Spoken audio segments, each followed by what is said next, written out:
November the 11th, 1918. The Kaiser of Prussia and Germany has abdicated. War is over in Europe. After 4 years of attrition, countless millions dead, the fighting has finally stopped. The armistice has been signed, and thus begins a new era of peace and prosperity. But there were questions raised about the future of the continent. The pre-war territories of the Central Powers were too large to be kept upon their defeat. Their fighting had, after all, ravaged Europe. France as a country had been completely devastated by the Germans. Over 1 million French soldiers had died in the war. The war also saw their ability to produce goods plummet as factories and mines were both flooded and destroyed by the advancing German forces. These would stand to affect its ability to be a dominant power not just in Europe, but worldwide.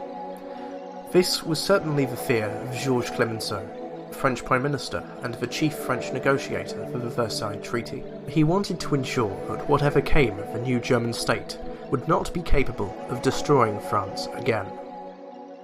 This hostility was not matched by the Americans nor the British.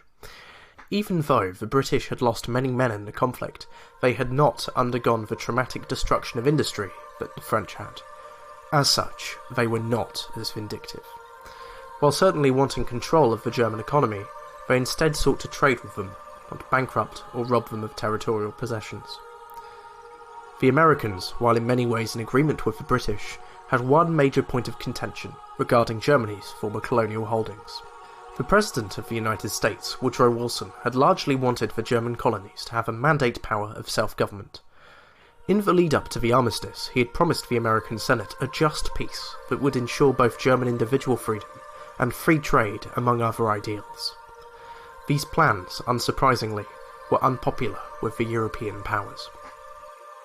Negotiations with the Big Four Allied powers and the newly formed German Republic began formally in January 1919, with the Allied powers having frequent meetings on the writing of the treaty, and within a few months of negotiation, a final document was ready for the Germans to sign. If they wanted to sign it. There was a delay in finding a German delegacy willing to sign it. When presented with the challenge, the first head of the German Republic resigned before he was required to sign it. Eventually 2 cabinet ministers of the new Democratic Republic, Hermann Müller and Johannes Bell, would go to sign the treaty on behalf of the German Republic. But what was inside it? What made it so controversial?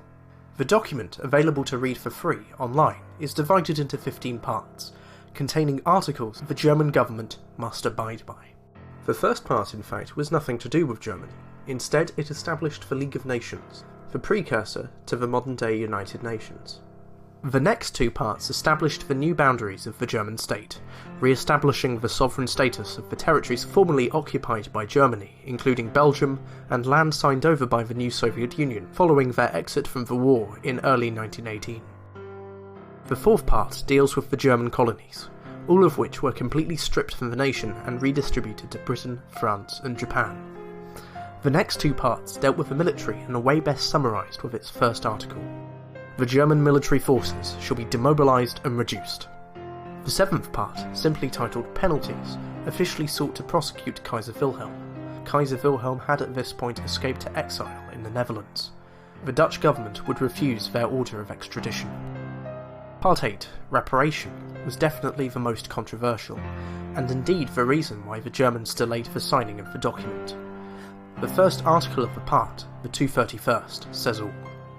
The Allied and associated governments affirm, and Germany accepts, the responsibility of Germany and her allies for causing all of the loss and damage to which the Allied and associated governments and their nationals have been subjected to as a consequence of the war imposed on them by the aggression of Germany and her allies.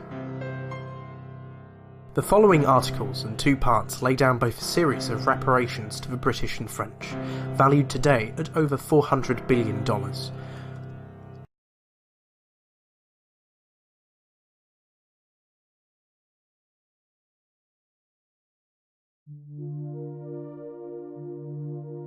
Crowds gathered to watch the signing of the German peace happen.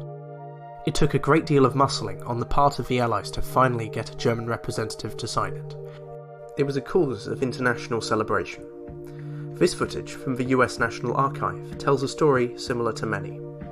These three men, having heard of the signing, have walked from their native Poland all the way to France just to see the leaders that made it happen. The strength or overzealous nature of the treaty almost doesn't matter, because regardless of the terms, the celebration and optimism in the shared mind of the European people matters more.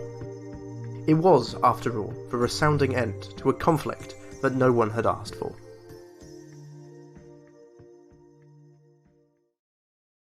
Behind closed doors, some negotiators feared that Wilson held a pro-German slant due to his liberal ambitions with the treaty.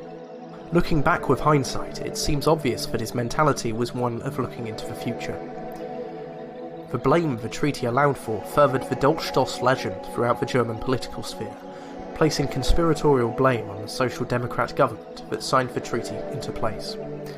The German economy subsequently faltered during the 1920s due to Versailles restrictions and political instability, eventually leading to the hyperinflation crisis and French annexation of the Rhineland. Its provisions in reducing the size of the German army weakened the state's ability to protect itself.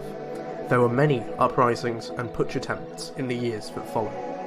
And of course, the German influence and power Clemenceau feared most returned 15 years later in the form of the Third Reich, which acted to systemically undo every provision of Versailles. As early as 1919, many were critical of the terms of the treaty. Economist John Maynard Keynes, in his book The Economic Consequences of Peace, suggested that the treaty was a Carthaginian peace, designed to ruin and destroy Germany rather than rebuild it as a potential ally. His suggestions in the book, in fact, would later be credited as the founding ideas behind rebuilding Germany after the Second World War. His view of the damaging Versailles was widely hailed in American and British academic circles, and in many ways still holds to be conventional wisdom today. Some historians go as far as to make the link of the long-term impact of the Versailles Treaty directly to the rise of Adolf Hitler. However, the peak of Versailles economic problems occurred almost a decade before Hitler rose to power. Historian Fritz Klein described the Germans as, quote, having a choice when it came to electing the Third Reich, and that the treaty was not influential in said choice. It was not a document's fault for what followed. Over 100 years, the issue of whether the Treaty of Versailles went too far or not far enough is in many ways a debate still open today. While it certainly did shape the path of Europe for the next generation, many will forever argue as to how.